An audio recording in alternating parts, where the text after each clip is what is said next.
Penny Richards saw a gray hair among the brown strands. She saw him when she started combing her long hair. There he is, in the mirror. The 43-year-old mother of 3 stopped and stared at the offending hair. Then she pulled it out. She reached out and tugged hard, pulling out several brown hairs. Then, to avoid missing a few others upon closer inspection, she pulled her hair into a ponytail. Even while getting dressed, she continued to look in the mirror to see if there were any more gray hairs. Her size 3 breasts still hung proudly and beautifully on her body. Her waist, despite carrying 3 children, was a respectable 30 inches, although her belly had bulged a little. And her ass, her friends kept telling her that they wished they had an ass like hers. William Richards, her husband, also often complimented her butt. William. Not Bill, not Will, not even Billy or Willie. Still not satisfied that there was a gray streak in her long brown hair, but resigned to the fact that she wouldn't be able to find it that morning, Penny left her bedroom. "Mom, I'm late for that stupid bus again," the youngest Jenica announced, slamming the front door. Usually, Penny gently reproached her daughter for being idle, for oversleeping.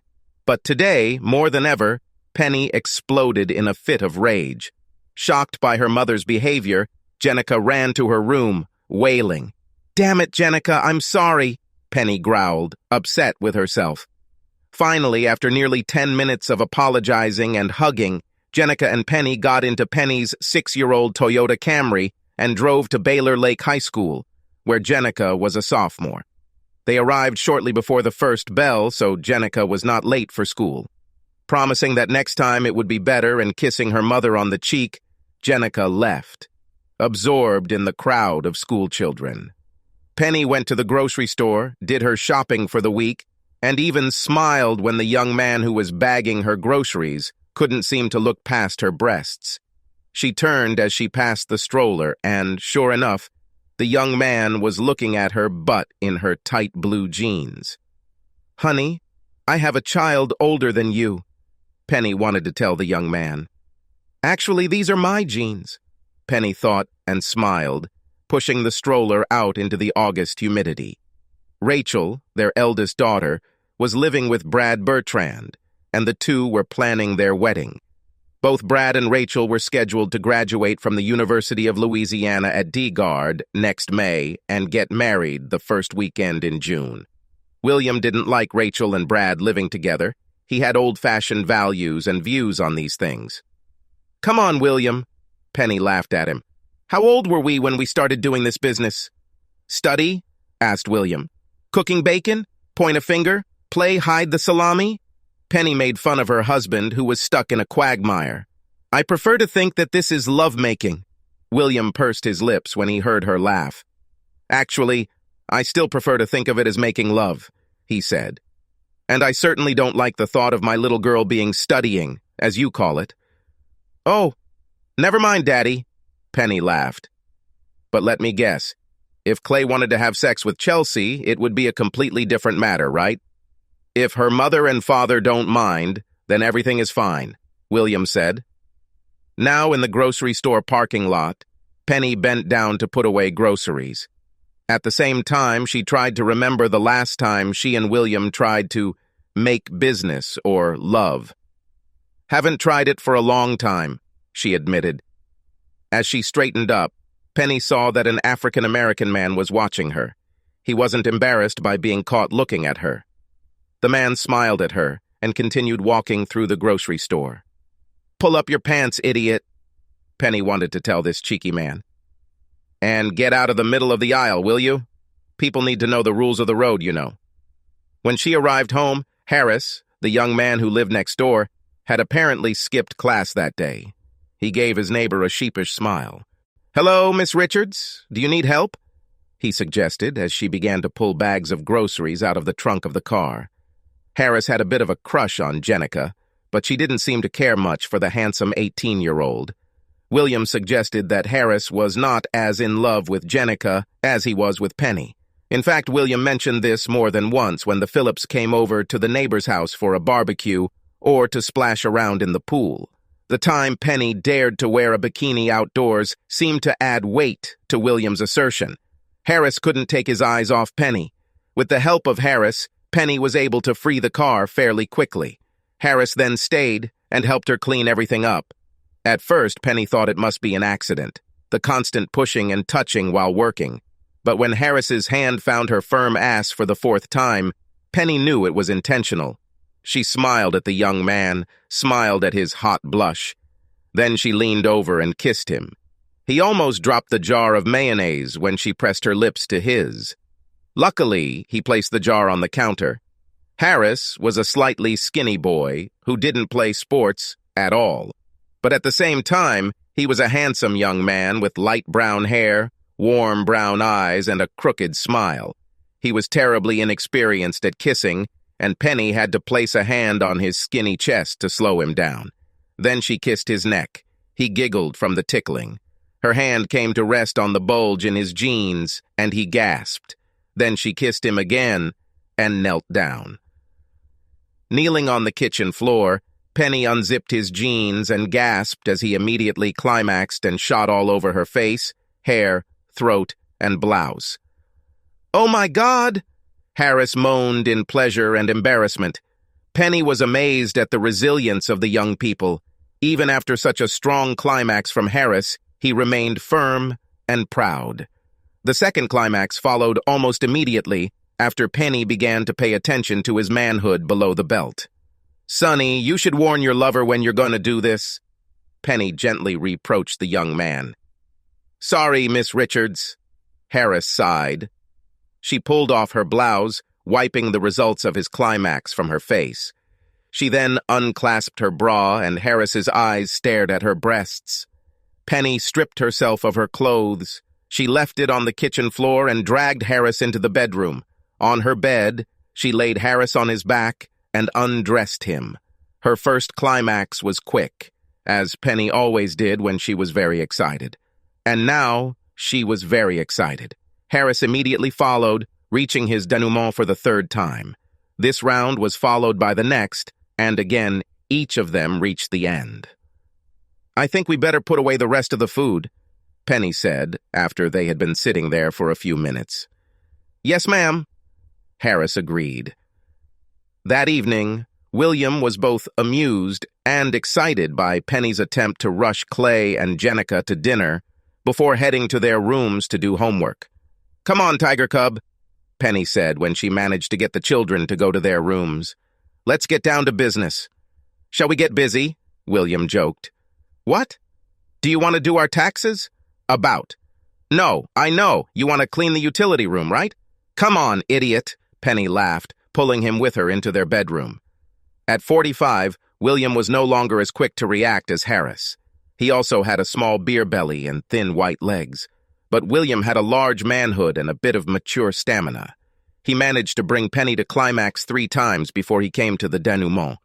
And as she cleaned herself up before putting on a short nightgown, Penny saw 2 gray pubic hairs among her dark brown locks. All the good, contented feelings that she might have felt at this time disappeared. She decided to shave her bush the next morning. William had already asked her to shave several times. What better reason than a few gray hairs?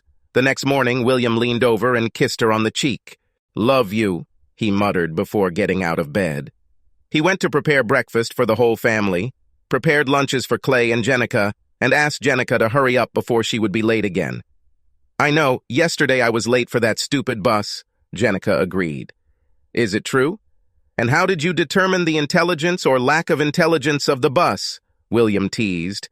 "Stop it, you know what I mean," Jenica giggled, running out the door. "Do you want me to take her?" Clay suggested. "Do you want to get to... what's there? Thursday?" "No, I want you to get to Western civilization," William said. Then, with another kiss to Penny's cheek, William left, leaving Penny alone in their house. She made sure she was alone. She was naked. Penny walked into the kitchen, took a pair of scissors out of the drawer, and returned to the bathroom. She sat down on the chest of drawers and cut off her thick hair. She then took a warm washcloth and applied it to the stubble that now covered her crotch. It took 3 applications of shaving gel, 3 strokes of the razor, But finally Penny was completely bald and smooth, without any offensive gray hairs. Betsy Phillips must be a gullible mother. Harris skipped school for the second time. Penny almost groaned when she opened the door to find a grinning boy on the porch. "Harris, honey, how come we did what we did yesterday?" "It was a mistake," Penny chided him gently. "I didn't think it was a mistake," answered the grinning boy. Penny saw Mrs. O'Toole, the unfriendly woman from across the street, scowling at them. She pulled Harris into the house. Before she could close the door completely, Harris clumsily tried to kiss her. "Harris, honey, stop. We need to talk," Penny tried softly. She really tried. Penny tried very gently to calm the boy down. They were talking while sitting on the sofa. She held his hand, explaining that she was having an attack, possibly hormonal. She explained that she was married, very happily married to William. She explained that he would meet and fall in love with someone closer to his age. Then they went to her bedroom and had sex. Harris liked that she shaved. Penny didn't even have to instruct him. Harris leaned over and began to give her pleasure. That evening, William was also excited. He really liked that she shaved. He caressed her completely bald private part and led to climax. Then during intercourse, she came to 3 more endings. "So why did you decide to do this?" William asked Penny as they cuddled in post-coital bliss. "I saw a couple of gray hairs there," Penny admitted. The next day, Friday, Harris did go to school. Penny was able to take care of the household chores she had neglected on Wednesday and Thursday. That evening, Jenica was meeting friends at the Bowl-A-Rama in Bender, Louisiana, and Clay had a date with Chelsea, so William and Penny were left to their own devices. Penny noticed that Harris was among those going to Bowl-A-Rama and felt a surge of indignation. She didn't know why this was happening. She just felt it. And she rejected William's advances. She was simply not in the mood. Harris waited 3 weeks before stopping again. Once again, he knocked on Penny's door. They didn't talk and went straight into the bedroom. In the midst of their sexual play, the husband's voice was heard. William said, "I forgot my laptop." Penny screamed. "Oh no." Harris groaned when he saw Mr. Richards at the door. "So I came back to pick him up," William said sadly. "William, honey, it's not so. It's not what it seems," Penny cried. "And I got it," William said, holding up the laptop case. "Oh no," Harris groaned. William was gone before Penny could jump out of bed and into the hallway. She tried to call his mobile phone. After several calls, she got his cheerful voicemail message. She called Bernie, the school secretary, and begged her to ask Mr. Richards to call her as soon as he arrived. The kids at Andrew Jackson Elementary School must have been particularly rowdy that day. William never called. Bernie assured Mrs. Richards that she had conveyed a message to Mr. Richards. Penny prepared pork chops, mashed potatoes, and lima beans, William's favorite dinner. "Great, Mom," Clay said happily. "Pork chops." "Wow, pork chops," Jenica agreed. Penny was shocked when William arrived at 5:20, his usual time. The man looked much older than his 45 years. He was happy that morning, brown eyes sparkling as he kissed her and grabbed her buttocks before leaving the house. Now his skin was ashen, and his brown eyes looked empty and lifeless. "Not hungry," he muttered and headed to his office. "William, honey, I'm so sorry," Penny said, following him into the office. "So what did you tell Jenica and Clay?" William asked tiredly. "About what?" asked Penny, whose heart sank at the sight of her husband. "About why we are getting divorced," William said heavily. "Divorce? We're not getting divorced." Penny forced herself not to shout those terrible words. "Oh, yes, ma'am. Of course we're getting a divorce," said William, showing the first signs of life. He sat up in his leather chair. "I'll be damned if I stay married to a woman who seduced an 18-year-old child," he growled angrily. He rose to his feet. "Child? Damn it, Penny, really? The neighbor's child? The child we watched grow up? And are you having sex with him?" he shouted. "Please, please keep it down," Penny hissed, hoping, praying that Clay and Jenica hadn't heard their father's statement. "Why on earth, Penny?" William shouted. "Sooner or later they'll figure it out anyway, won't they? They'll figure it out when I move. Will you move? William, you can't, Penny begged. Then you can fuck him. Hell, you can fuck the whole neighborhood if you want, William growled. He quickly pushed past her. I'm leaving, he growled. Jenica and Clay stood looking at Penny with a lost, pained expression on their faces. Penny felt a sudden wave of anger as she looked at her children. What? She screamed. Hey! What? 30 minutes later, she slammed the oven door, pulled out the pork chops, placed a chop on 3 plates, poured beans and mashed potatoes onto the plates, and plopped them on the table. Dinner! She screamed at the top of her lungs. I'm not hungry, Clay said gloomily from the threshold of his room. Come here and eat this damn food now, Penny screamed. I'm not in the mood to deal with any nonsense, you hear? The meal passed in silence. Both Clay and Jenica seemed to feel that if they did not eat everything on their plates, they would be lighting a powder keg and obediently chew and swallow. It was almost midnight when William returned. Penny pursed her lips. He smelled of beer and cigarette smoke. Then she felt a surge of hope. Usually, when he smelled of beer and cigarettes, it meant he was in the dead-end bar, looking at young girls who were taking off their clothes for tips. Penny hoped it was William's tit-for-tat salvo. So, what did you eat at Dead End?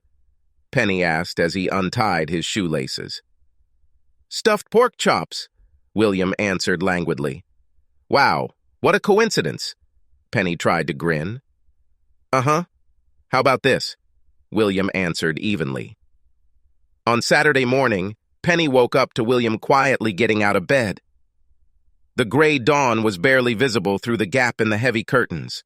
She decided that he wanted to get to work in the yard early before the day's humidity made the work too difficult.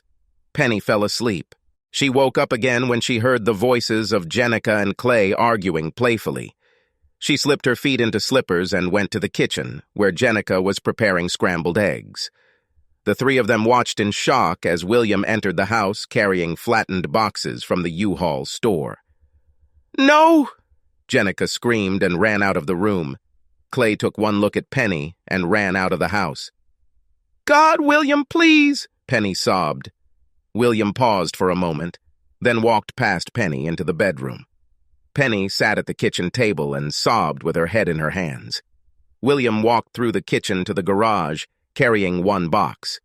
When he returned, he placed his hand on Penny's trembling shoulder for a moment. Then he returned to the bedroom. When he returned carrying the 2nd box, Penny jumped up and blocked the garage doorway. Please move, Penny, William sighed. No, hell no, Penny screamed. Penny, move, William said, his voice firm. No, Penny sobbed. William set the box down on the kitchen floor and shook Penny as he picked it up and slung it over his shoulder. He walked to the sliding glass door and opened it. William, put me down! Penny screamed as he walked out into the backyard. Penny screamed in horror as her husband threw her into the pool. The thin nightgown was see-through as she floated to the stairs and climbered out. One of the slippers fell off and was bobbing in the water. She tossed the other one away and walked towards the sliding glass door. You damned son of a bitch! Penny screamed when she realized he had locked the door. William, open the door! She screamed, banging on the door. A few minutes later, Jenica finally opened the door to her mother. Where is your father? Penny growled. But William, his clothes, books, and office equipment were gone. The call to his cell phone went to a cheerful voicemail. Penny screamed indignantly and hung up. It was Tuesday morning, after a quiet, bitter weekend, after a lonely Monday, when Richard Boudreau knocked on the door of the Richards' house. Hello, I'm Richard Boudreau, said the smiling man. Ma'am, what kind of flowers are these? I really like that they are so striped. Mint camellias, Penny said, looking at the flowers next to the front door. Ma'am, you're Penny Richards, aren't you? Asked Richard. Yes, Penny agreed, still looking at the flowers.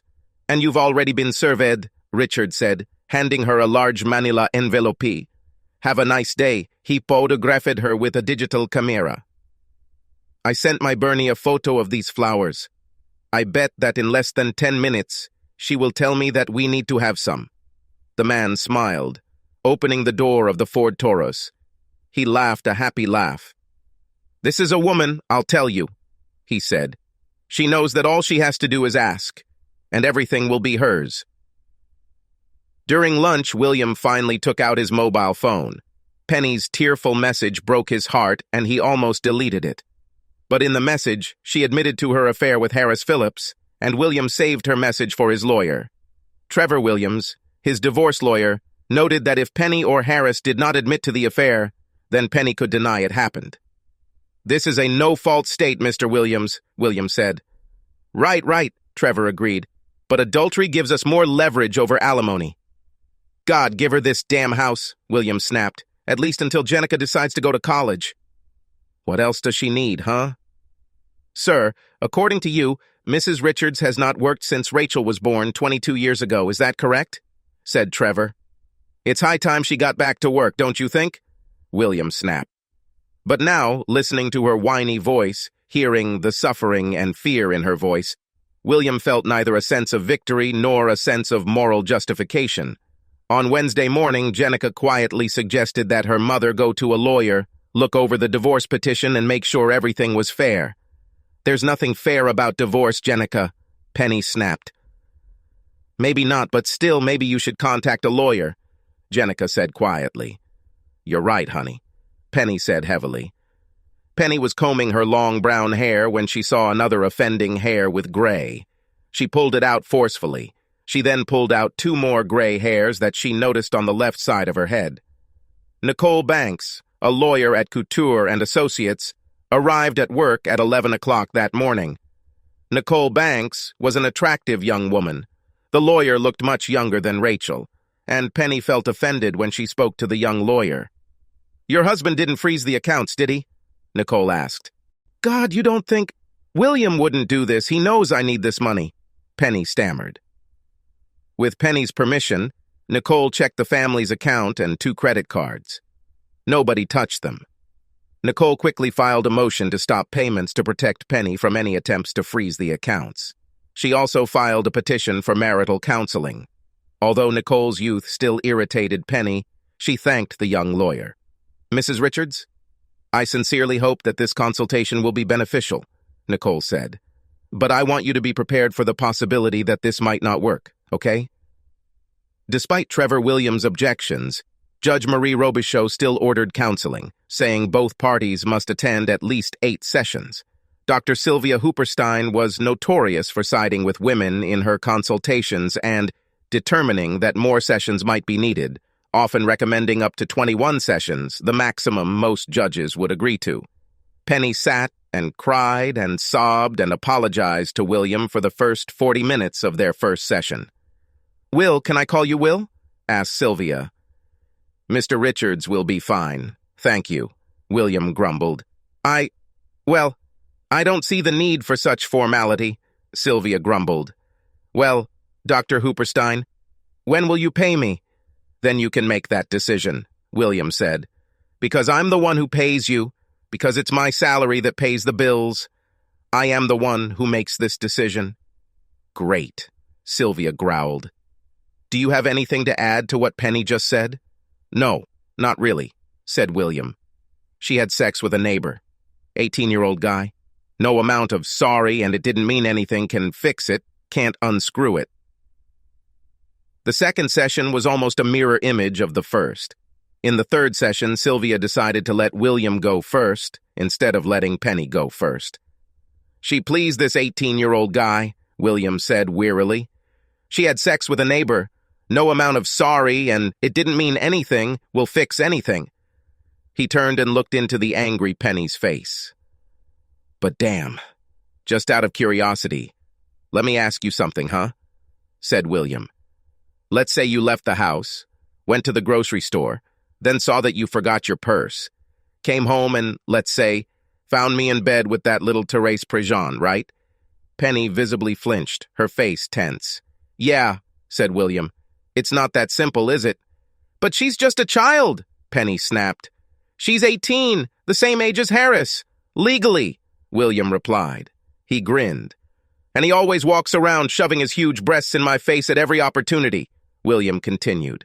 So the next 43 minutes were occupied by Penny's complaints about the neighbor's Lolita, who was clearly not indifferent to her husband. At the beginning of the 8th session, Sylvia mentioned the possibility of asking for additional sessions.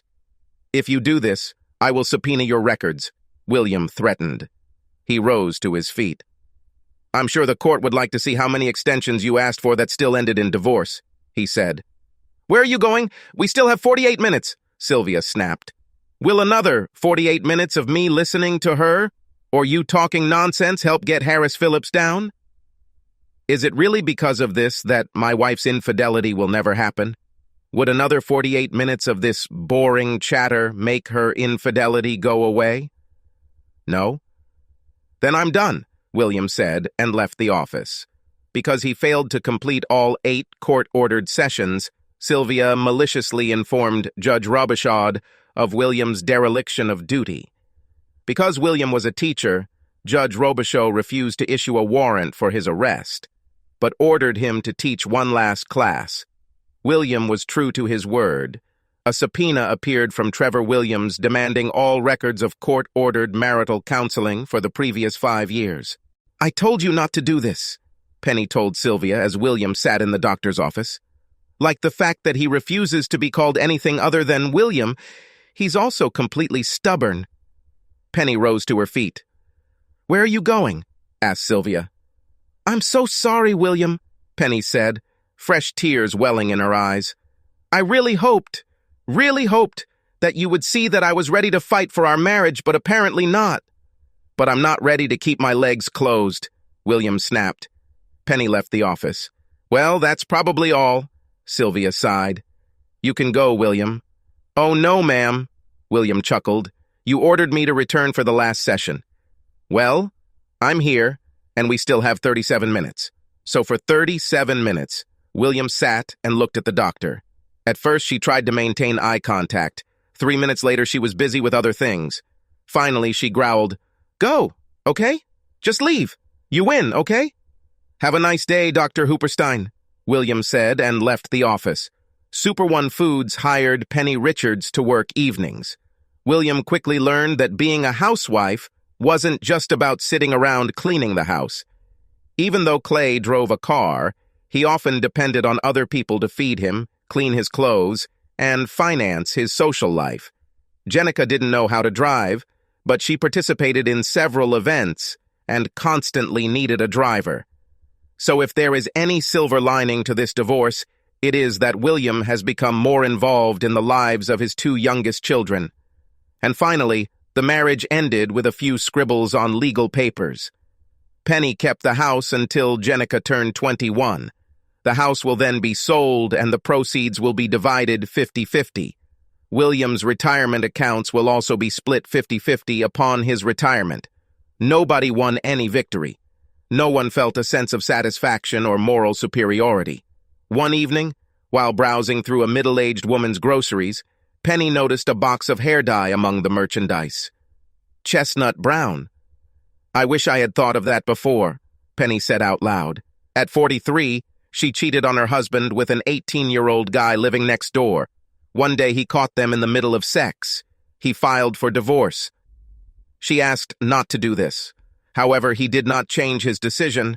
Consultations did not help either. They were divorced. Nobody won any victory. No one felt any sense of satisfaction or moral superiority. 4-5 about. She cheated with a guy younger than her eldest daughter. Subscribe to our channel so that your second chaff doesn't cheat on you, and go ahead and listen to the next story, because this story is nothing compared to the next one. If you're under 18, don't even think about listening to the next one.